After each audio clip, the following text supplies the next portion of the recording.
Some really fun DIY projects for your little girl or little boy's room with Antonio Belushi. Thank you. Done it again. Thank you. So the growth charts, this is what I need rather than writing on the wall, right? Look Exactly. at these. And easy projects. You know, I wanted to create a growth chart, something that you can take with you if you move. Right. And so this one I actually made with an old piece of wood, and I actually just sanded it down and painted it out to look like an old ruler. It's cute. And I can show you what it looked like actually before. I actually stole this from my neighbor's dumpster. Okay, well now they know. And I'm going to give it back to her. And then I made one in the shape of a pencil. And you know, one thing about children's rooms, I always like to make things bright and colorful. Yeah. And I thought, you know, something simple like rubber duckies and make it like a pop art. Awesome. So did you actually take rubber duckies and split them in half and stick them on? Exactly. And just a bit of painting. That's amazing. And these are little storage baskets that are actually made out of pillowcases, and there's no sewing involved.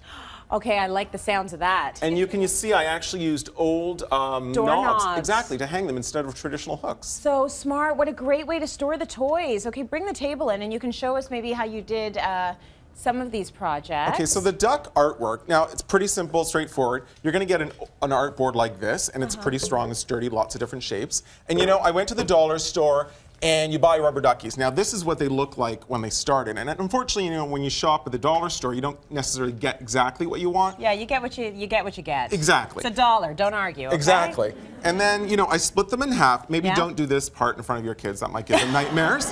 But you split them in half with a handsaw. It's totally fine.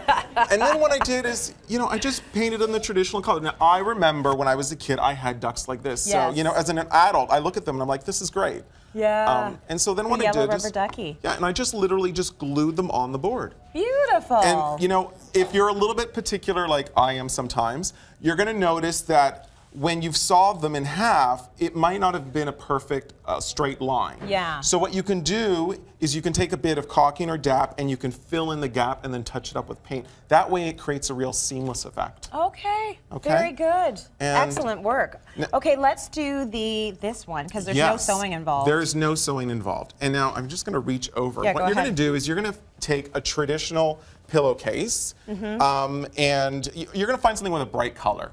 And you're going to mark a hole, a little mark 10 inches down from the top opening of the pillowcase. Great. And then you're going to just cut that little hole out. Okay. And then what you're going to do is you're going to take, and I don't know if you remember these, Tracy, my mother used to take my brother's old jeans and she used to sew these iron-on patches on them. Oh, yeah. And then she would literally give me the jeans to go, these are your new jeans. Right. Yes. So, but these are great. Them there, my friend. Because you can cut them out into little donuts. You cut them into little rings like that. And what you're going to do is, once you've cut the hole out on the pillowcase, you're going to sandwich these two little rings onto it. And what it's going to do is just going to quickly reinforce that hole. Oh, right, because they give it a little bit more integrity. Exactly. And then what you're going to do is you're going to take your pillowcase that you've ironed the rings on, and you're going to fold it back. Okay. And you're going to cuff it, so you've folded it down about the 10 inches. Yeah. And then you're going to tuck the fabric back inside just to clean it up a little. Yeah. And then what you're going to do is you're going to take your hanger. These are garment hangers, you know, with a curved rod. Everyone's got these. I got this at the dollar store. And you're going to take the top point and you're just going to force it through that little hole that you made.